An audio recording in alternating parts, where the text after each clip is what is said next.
Hey, what's up, guys? Coach Mac, playfastfootball.blogspot.com.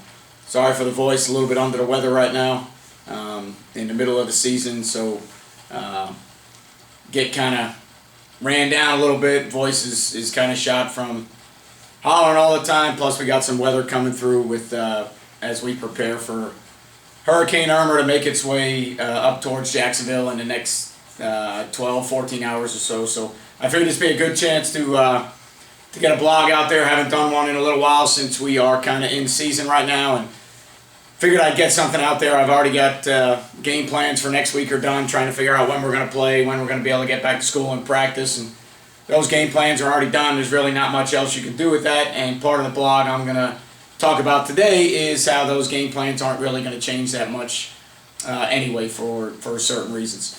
Where we currently stand right now is we are 0-3 right now.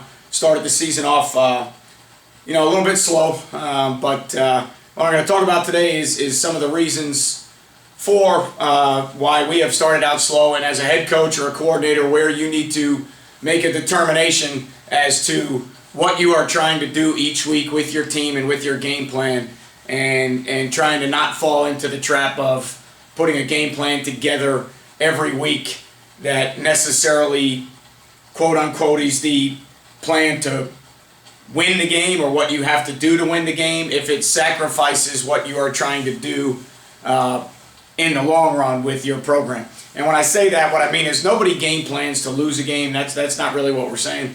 What we're talking about here is understanding how certain things in practice and in your game plan can help your kids get better while still giving you a chance to win, while other things that you might do in a game plan might get you into a situation where you can possibly luck yourself into some things on the field, but it may not be what's in the best interest for your kids moving forward. And I'm going to give you kind of two examples of that.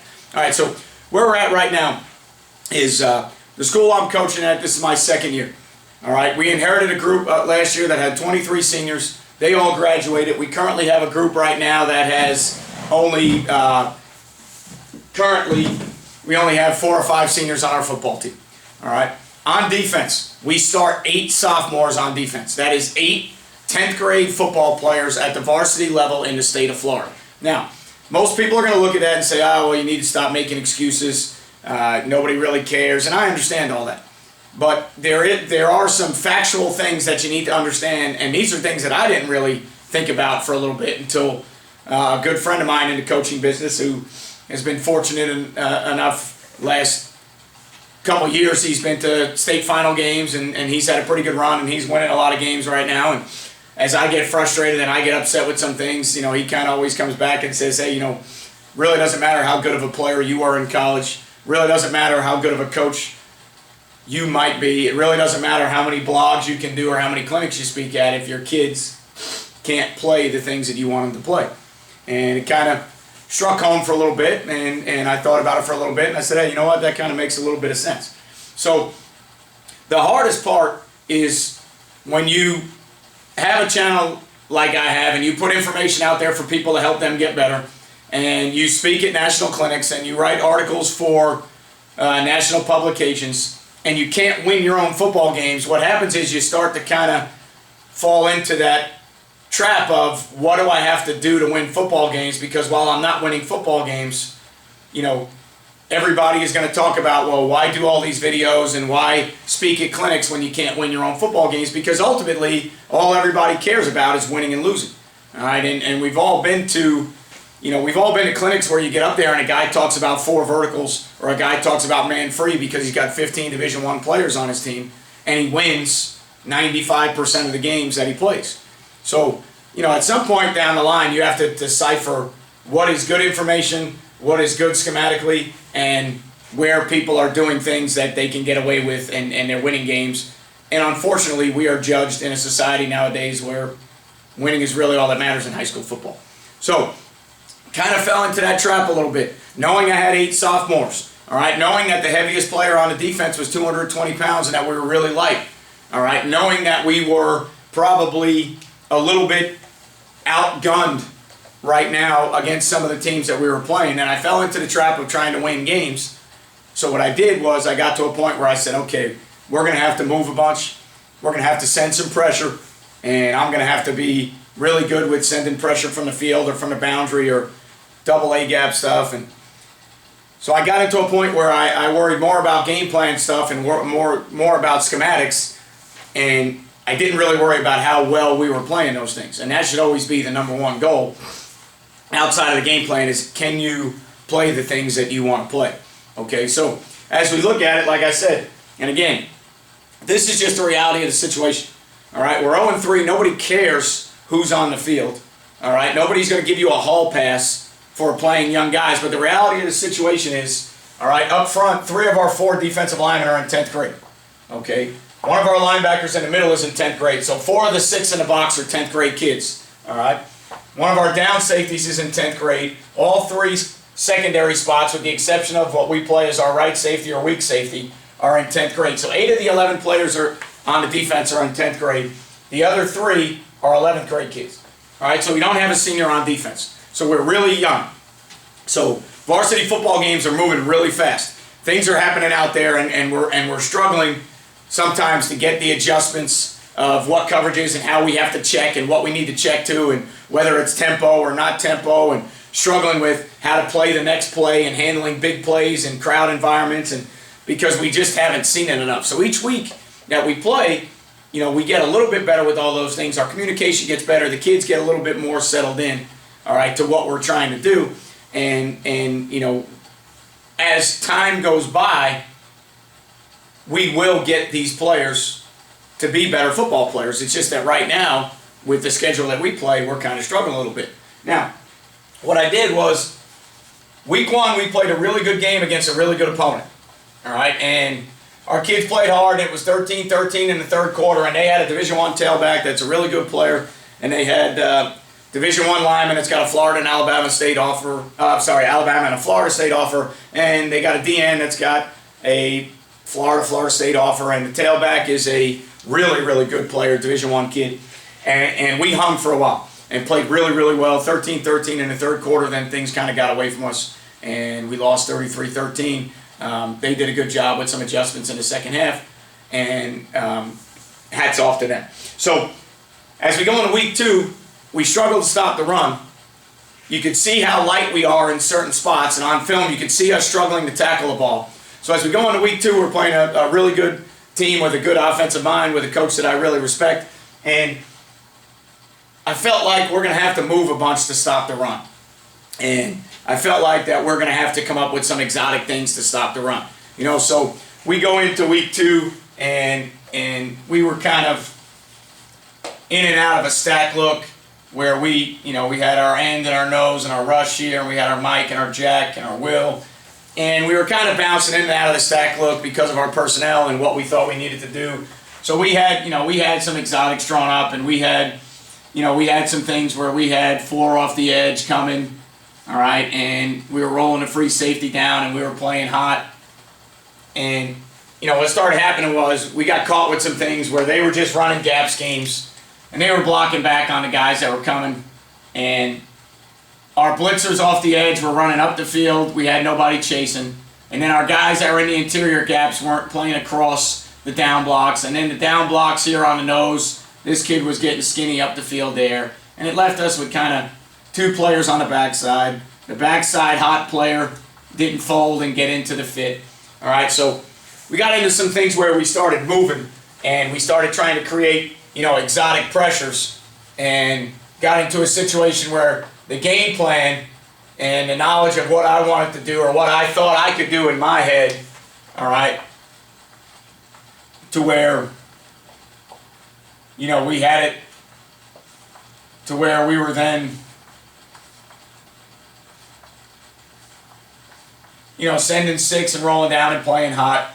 And I thought that the movement and the exotics and different movement would get us in a position to where we could win some football games and do some things, because we were so young and we were so light. Well, that team put 40-something points on the board on us. We were never in position to play the run all night. We ran out of blocks. We ran around blocks. We ran out of position. None of the things that I geared up on paper that I thought were good things for game plan, none of those things worked out right. So what we then did the next week is we came back and we said, look, I made a determination. I said, listen, I don't care what the other team runs. Here's what we're going to do. All right, we're going to get out there and practice, and we're going to work against 2 back sets. All right, and I don't care.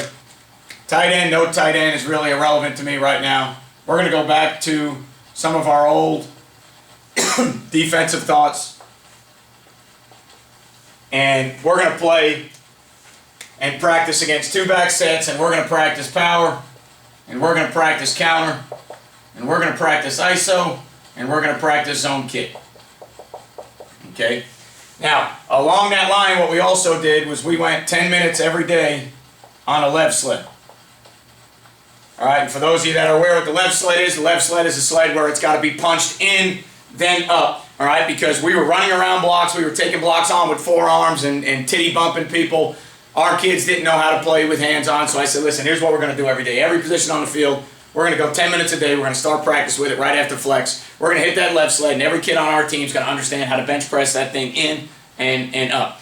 So we went 10 minutes on the left sled every single day. We put our JV on a 2-man left sled. All right. Then we went to periods where all offenses are going to run some version of those plays eventually. We run some version of those plays. Doesn't matter whether you're spread, wing T, I. Really doesn't matter. It's irrelevant. You're going to get gap schemes. You're going to get ISO schemes. You're going to get some type of zone kick at some point throughout the year. So going into week 3, I said, look, I don't care about the formations the other team runs. I don't care what they do on offense. Here's what we're going to do. We're going to set these up, all right, and we're going to get our guys to understand how we need to fit. So that, we started working on our guys that, hey, here's a double team. How do you play a double team? All right. Shaded on 3 technique. All right. That base drive block that's coming at you, you got to defeat that first. When you get pressure, your visual key's coming right at you, your pressure key's coming down. We got to hip into the double team, turn on that, make sure it can't climb to the next level, bar stool, whatever you want to talk about, all the techniques. We got to learn how to take this on. All right. What we can't do is we can't get driven backwards. All right. And what we can't do is we can't run around blocks. We got to take, all right, the 3 technique has to take his visual key on this drive block right now. We got to shoot our hands. When we feel pressure, we've got to be able to turn into the double team. We got to get this end to understand that off this down block, we got to get in here and try and wrong arm the best we can. We got to make this a collision. We got to make this physical, and we got to try and get in under here the best we can to see if we can get that play to bounce. All right.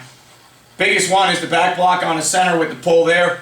All right, back block, of the center on the 1 technique.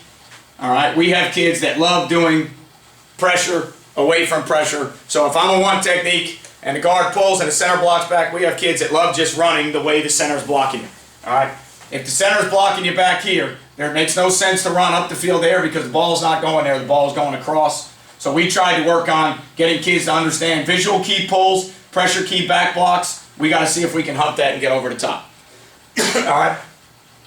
Front side, we tried to get our Mike to understand, all right, if we're getting these power schemes and we get a pull call and we get a kick here, Mike has to get tight, scrape paint, try to get the will in the backside window. If that A-gap window opens up, all right, if that A-gap window opens up and we can shoot it, fine. If not, we've got to stack, figure out what's going on with the 3 technique, see if we can possibly, depending on what's going on with the 3 technique, are we going to scrape over the top of it and fit the right safety down behind it, okay, or if we shoot and pull our trigger, if we're getting a double here and we feel like we can beat that guard and we shoot that window, then my right safety had better stay, all right, my right safety had better get ready to possibly run over the top of that. My Palms player is going to fold inside. All right, so we just worked on fitting the power play over and over and over again. All right, then we got our guys to where we said, all right, let's see some base stuff. Let's stop some base blocks and some ISOs and just some simple old-fashioned football. All right, and let's go ahead and say, hey, look, you're going to get ISOs, you're going to get zone schemes. All right, so let's go ahead and say, all right, look, base block right at you, base block right at you, hard double team here, back to the will, base block at you, ISO the mic, right? So trying to get our 3 and our 5 to understand, here comes a base block. All right, you got your gap that you're playing. You got to get your down hand and your off hand, and we got to strike people and see if we can get their heads to go back. So when that base block comes, we got to see if we can strike that base block, peek our head in our B gap, and play football. Okay, so we got to see if we can strike, peek, play football. So we wanted to see these base blocks. I wanted to see if we could strike, peek, peek. Now, Mike, we get the ISO play. All right. First thing we told him, Mike, is all I want to see is you take this ISO on somewhere towards the line of scrimmage. I'm not even worried right now about whether or not you wrong arm spill. Really don't care right now. I want to see you take this ISO on and recognize it. I want to see this tackle take on his double team by trying to defeat the base drive block and then turning his hips into pressure. I want to see this Will understand the scheme and get over the top hard. I want to see this right safety fit behind the Will. I want to see this left safety fold in. And then I want to see our rush end strike, peek his head and his B gap and his C gap there. All right, and that's all we really worked on. All right, and as we got better at it, then we said, all right, look, depending on what we're going to do with the scheme on the backside, now we got to tell the Mike whether we want this to spill or whether we want it to hammer it back or make it back to the Will. So what we did was we added a scheme where we brought our safety down and we brought an extra player down. So we put the Mike there. We took this backside safety and we dropped him down in here to give us a 4-3 look. We took the Will and we bumped him over. All right, so now when we got that ISO play, we were telling this safety if he takes it on, all right, that he can spill it. Mike is going to take it on and turn it back. If we show it late and right, they'll ISO the Mike, and now the Mike can hammer it back to the right safety who was dropping down in there, and I still had the Will icing off the backside. Okay, so just try to see drive blocks, beat drive blocks, get your hands on, shoot, peek your head in your gap, take the ISO on. Palms player, fold in the box, backside safety who we play as a quarters guy most of the time. All right, you need to make sure you fit behind the Will. Okay, and then we just worked on some zone kick stuff. All right, where we said, all right, look, you're going to get full flow one way. All right, so we're working on seeing full flow with our backers possibly having a rock back the other way, and then our safety's coming down to fit. So then we worked on saying, all right, look, you're getting this zone scheme, zone climb, zone climb, kick there, zone right there, right?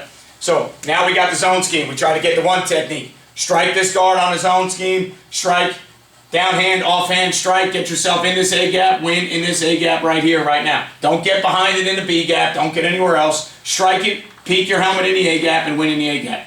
Strike this and peek, strike this and peek. Mike linebacker right now, if you get that center and climbing up right now, not going to double the one, he's going to work the climb. We got to get downhill right now, strike that in the A gap, all right, try and get that thing and win where we can. All right, if we're going to get this fullback coming back, we're going to rock. Hopefully we're going to get off of his down block. We're going to wrong arm this. Will's going to scrape paint tight. Right safety, that's the quarters guy, has to come down and fix that. Will's got to understand if the rush end gets kicked, insert there. If the rush end spills, run tight. And now my right safety's got to come down and be a football player. All right, and then our left safety that's playing palms, he has to fold in the box. All right, so what we did was we got back to a point where we said, all right, listen, we got 8 10th grade kids on the field. They're not getting any better right now, and the ego of trying to win games and be a great football coach is getting in the way of getting these kids better. You're drawing up, and this is myself now, I'm talking to myself because I run the defense. You're drawing up blitzes and movements and exotics and things that kids can't play. They're not beating back blocks. They're not going over the top of back blocks. We're running up the field on base blocks. We're not punching anybody, all right? So got back to a point where I just said, look, here's what we're going to do. We're going to get back to fundamentals. We're going to get back to trying to play some techniques. We're going to eliminate a lot of the things out of the scheme, and we're going to try and make our kids better football players. The next thing I did, and you may want to think about this, I eliminated the term blitz from our vocabulary. We call everything a run pressure, all right? Because when you draw up blitzes at the high school level, kids think that blitzes mean rush the quarterback. So when I had all the movements drawn up against the team that I wanted to stop the run, I knew that I was moving to stop the run. Okay, I knew that that team wasn't going to throw the ball very much. Their quarterback got hurt during the week. Word gets out. Word travels to people. I knew that they were going to be more of a wildcat, possibly single wing team. I knew they couldn't throw the ball, so we went to all 6-man hot pressures, 8-man front stuff where we were aggressively trying to play the run. So when I was pressuring, I wanted my guys to pressure and play the run. Unfortunately, I call those things blitzes. When the kids hear the term blitz, all they want to do is run. So all my guys ran up the field. We got down block, we got back block. We never fought pressure with pressure. We never saw anything. So after that week 2, we changed and said, hey guys, we no longer blitz people, we run pressure. So everything that I draw up now that's got an extra guy coming, 5 or 6 man, it's called a run pressure. And the guys that are coming, we emphatically tell them that you better understand while you're coming in this gap how to play off of blocks, how to bench press and shoot your hands, how to strike people, and how to react based on the block that you're getting, because all we're doing is aggressively pressuring these gaps, all right, in a scheme where 155 pounds may not hold up. So we're going to try and pressure it a little bit more but while we pressure it, we still want to fit runs, so we call them run pressures, not blitzes. All little things that you can do when you are, kind of having a hard time struggling winning games. Biggest thing I can give anybody advice on, and it happened to me, is regardless of whether you are, Nick Saban, Bill Belichick, good high school coach, bottom line is you got to teach the game every day. You got to teach your players. Your players got to get better. If you get yourself in a situation where you're not winning the games that you really want to win, then figure out why that is and start looking at your own scheme. The biggest thing is coaches self-reflect. Self-reflect on what you do, and don't ever be afraid to say that it might be something that you're doing that is hurting the team. Don't ever say that it's because of the players. Don't ever say that you don't have enough talent. Just look at what you do and how you do it, and especially as a head coach, change your practice plans. I've changed my practice plan every day for the last 2.5 weeks trying to figure out what we do right. All right, I've got 7 coaches on my staff that coach a varsity and a JV team. I'm currently coaching JV and varsity defense. I'm currently coaching linebackers and safeties. It is what it is. Nobody cares about the problems. Get it done. So take into account what you can do to fix things, and don't be afraid to say, hey, look, this is on me. This is my fault. Okay? Change your practice plans. Change how you do things. Change what you do. For us, it was an elimination of some movements and some things schematically to get us back into a situation where we could play things a little bit better. Went out and played a pretty solid defensive game. Gave up 23 points on Thursday night with one less day of work because of hurricanes and games being moved. But gave up 23 points, lost 23-13, but did some really good things, fit some runs the right way. Still fit runs and fell off of tackles. Still had tackles that were missed and tackles that were broken because we're just right now, physically, we're not a very good tackling team at 155 pounds. We've got certain guys that just want to, they're not shying away from contact. They're not, we just have to find a better way to tackle, whether it be working more on gator roll tackling or whatever, rugby, whatever we need to do to figure out how to tackle right now. It's just we physically can't match up with running backs that are 190, 200 pounds in a hole. So we're fitting runs a little bit better. We did a better job Thursday, and we actually got through some adversity. We got off the field and held them to a field goal in some situations. We got a 4th down stop, so things were moving in the right direction, but it didn't translate into a win, and that's okay. Not everything has to translate into a win. You just got to fight, the urge all the time to worry about winning and losing, and I know I have to, because the number one thing I get all the time is, hey, you got all these videos online and you can't win games. Hey, you're speaking at Glacier clinics, but you don't win any games. Hey, you're doing, articles for USA Football, but you don't win any games. And I've got to fight the urge to go, you know what, these people are right. I've got to do whatever it takes to win. No, I've just got to keep coaching my team and get my kids to get better. And when the process is better and we get better, when it's our time to win, then we'll win. All right, so I can't give in to all the naysayers and all the nonsense that goes on with saying, hey, you have to win, you have to win, you have to win. I got to do the best I can to get my players ready. When they're ready to win, we'll win some games. And at that point, we'll reap the rewards of that. And right now, we'll suffer through the hardship of losing. But, understanding how to get your team better ultimately as a head coach, for me, that's the one reflection that I've made. It's about me getting the team better. It's not about what I know. It's not about what I did in college. It's not about how good of a player I was. It's about me trying to find a way to get the team better in the situation I have with the current scope of facilities and coaches and players. Got to take what you have, make it the best you can. Hope everybody stays safe through the hurricane. Good luck if you get your game on this week. Some of the games might be moved. Our game might be moved to Saturday Night Lights. If it is moved to Saturday, we hope to see everybody at Hoyt P. Cotney. And good luck to all you guys in the future. Stay safe. Remember, you won't play well until you play fast.